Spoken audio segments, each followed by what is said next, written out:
Hello, everybody. This is the post for yesterday, which was Wednesday, the 27th of May of 2020. And I'm going to share with you another poem from The Fifth Most Wanted Man, published by Merrick Press. And yes, it's me, one more time, Giuseppe Bartoli. And I'm going to share with you a poem that's on page number 74. So here we go.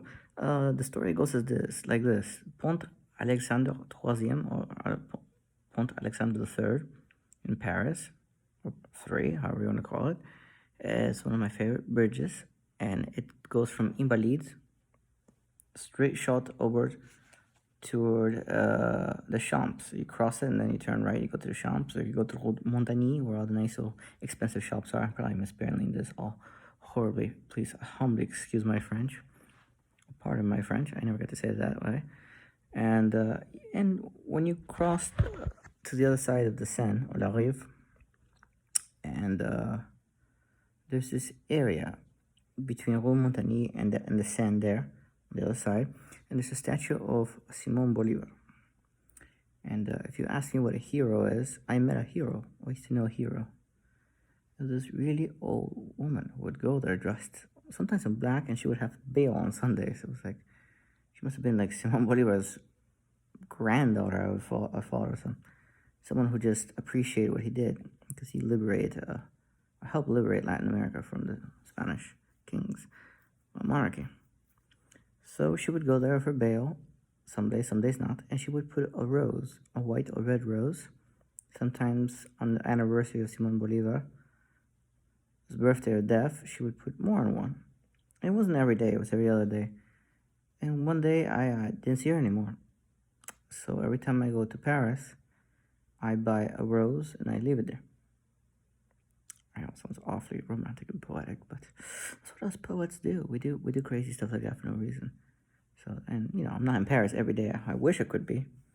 Living again in the 7th, I remember my balcony used to face the Eiffel Tower, and it would sparkle every hour. I'd listen to jazz and just write and be a part of something bigger. Not the same France anymore since the euro came in, the inflation, and I'm sure now of COVID and the strikes and the economy. But I have the beautiful memory of that Paris. But that's like the notion of Scotland in the old country, that you always have the fond memory of Scotland, or wherever you come from, being beautiful. The grass is always greener on the other side.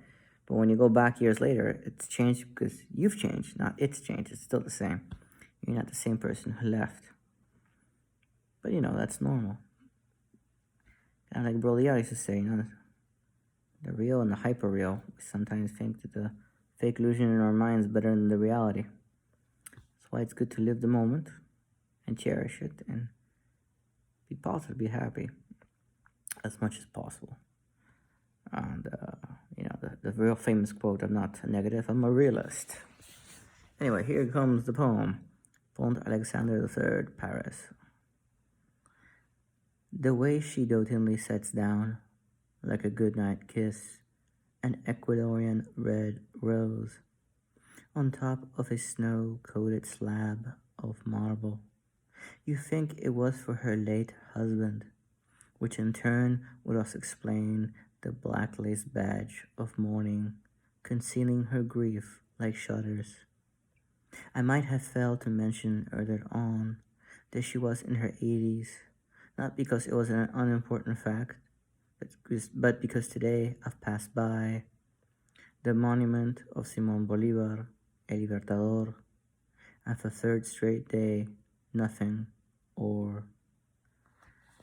So yeah, it's always good to live the moment, be happy, and make the most of your life. And now that I've had the time to reflect, that beautiful memory of the beautiful bridge, the gold fixtures on the sides and the beautiful lamps and the sun going under. And if you keep on walking toward the right, it takes you to Pont Neuf, where all the gold locks are of the hearts and the Quai de Seine. It's beautiful. So I have that little lock in my heart. And I hope you have enjoyed hearing my story or my poem.